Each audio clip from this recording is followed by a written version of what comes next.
मोठी बातमी समोर येते। काँग्रेसचे ज्येष्ठ नेते बाळासाहेब थोरात यांना जीवे मारण्याची धमकी आली आहे। कीर्तनकार संग्राम भंडारे यांच्याकडून धमकी देण्यात आली। थोरातांच्या बाबतीत आम्हाला नथुराम गोडसे व्हावे लागेल अशी थेट धमकी देण्यात आली आहे। या धमकीने संगमनेरमध्ये आता संतापाची लाट पसरली आहे। बाळासाहेब थोरात यांना जीवे मारण्याची धमकी कीर्तनकार संग्राम भंडारे यांच्याकडून ही धमकी देण्यात आली आहे।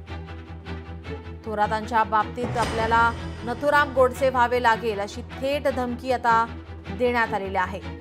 या धमकीने आता संगमनेरमध्ये संतापाची लाट पसरली आहे। बाळासाहेब थोरात यांना जीवे मारण्याची धमकी देण्यात आली आहे। तर बाळासाहेब थोरात आम्हाला नथुरामजी गोडसे व्हावं लागला। तर बाळासाहेब थोरात आम्हाला नथुरामजी गोडसे व्हावं लागला। कीर्तनकार संग्राम भंडारे यांच्याकडून ही धमकी देण्यात आलेली आहे। थोरातांच्या बाबतीत आम्हाला नथुराम गोडसे व्हावे लागेल अशी थेट धमकी त्यांनी दिली आहे। या धमकीमुळे आता संगमनेरमध्ये संतापाची लाट पसरली आहे। राज्यात सुद्धा आता या संदर्भात चर्चा सुरू झालेली आहे। संताप व्यक्त केला जातोय। काँग्रेसचे ज्येष्ठ नेते बाळासाहेब थोरात यांना जीवे मारण्याची धमकी देण्यात आलेली आहे। कीर्तनकार संग्राम भंडारे यांनी ही धमकी दिली आहे। एका व्हिडिओच्या माध्यमातून ही धमकी देण्यात आली आहे। थोरातांच्या बाबतीत आम्हाला नथुराम गोडसे व्हावे लागेल अशी धमकी देण्यात आली आहे। या धमकीने आता संतापाची लाट संगमनेरसह राज्यभरामध्ये पसरलेली आहे। काँग्रेसचे ज्येष्ठ नेते बाळासाहेब थोरात यांना संग्राम भंडारे यांच्याकडून ही धमकी देण्यात आलेली आहे। संग्राम भंडारे कीर्तनकार आहे।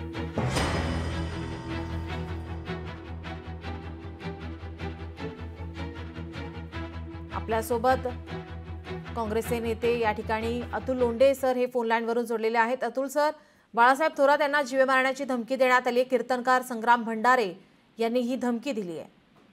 आता बघा, इतक्या सुसंस्कृत आणि सभ्य नेत्याला जर जीवे मारण्याची धमकी येत असेल तर सरळ सरळ हा भाजप दार्जिना आहे। हा कीर्तनकार नाही आहे। कीर्तनकारांचं काम आहे समाजामध्ये जागृती करणं, प्रबोधन करणं।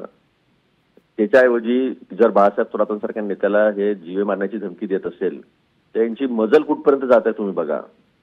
14 ऑगस्टला रात्री एका चर्चेनंतर मला पण जीवे मारण्याची धमकी देण्यात आली, एकदम सिरियस धमकी। तर हे जे जीवे मारण्याच्या धमक्या जे देत आहे ते आता सत्य जनतेसमोर येऊ लागलेलं आहे। कशा चोऱ्या माऱ्या करून हे सरकार आलेलं आहे, टिकून राहण्याचा प्रयत्न करत आहेत। याला तळे जात असताना विरोधी पक्षाच्या नेत्यांच्या प्रश्नाचे उत्तर देऊ शकत नाही, सत्याचा सामना करू शकत नाही, म्हणून जीवे मारण्याची धमक्या ज्या आहेत त्या आता सगळ्यांना येणं सुरू झालं। पहिले मला आली, आता बाळासाहेब थोरातांना आली। आता बाळासाहेब थोरात किती सभ्य आणि सुसंस्कृत नेते आहेत, त्यांच्या संदर्भामध्ये अशी धमकी येणं हे कितपत योग्य आहे आणि सरकार काय करत आहे? सरकारने खुली सूट दिलेली आहे का या लोकांना की तुम्ही विरोधी पक्षाच्या नेत्यांना धमक्या द्या, घाबरवा, उद्या एखाद्याचा खून पण होऊन जाईल? जबाबदार कोण राहणार याला? सरकार काही जबाबदारी घेणार आहे का? जीविताची आणि मालमत्तेची हमी जी आहे ती संविधान देताना त्याची रक्षण करणे सरकारचं काम आहे। सरकारकडनं काही प्रतिक्रिया आहे का याच्यात? बाळासाहेब थोरातांना मुख्यमंत्र्यांचा फोन गेला का? गृहमंत्र्यांचा फोन गेला का? आणि त्यांनी या संदर्भामध्ये त्या कीर्तनकारावर कारवाई केली का? अजून तर आम्हाला असं काही दिसत नाहीये। जी, याचा बोलविता धनी कोण आहे काय वाटतं आपल्याला आणि काँग्रेसकडून आपण काय करणार? याची चौकशी केली पाहिजे, गुन्हा दाखल केला पाहिजे त्यांच्यावर, त्यांना ताब्यात घेतलं पाहिजे, चौकशी केली पाहिजे याची आणि सत्य काय ते जनतेसमोर आणलं पाहिजे। नाही आणलं तर आम्ही समजून जाऊ तुमचा पाठिंबा आहे। जी, धन्यवाद अतुलजी आपण दिलेल्या या प्रतिक्रियेसाठी। या संपूर्ण प्रकरणाची आता चौकशी झाली पाहिजे अशी मागणी आता अतुल लोंढे यांच्याकडून करण्यात येते।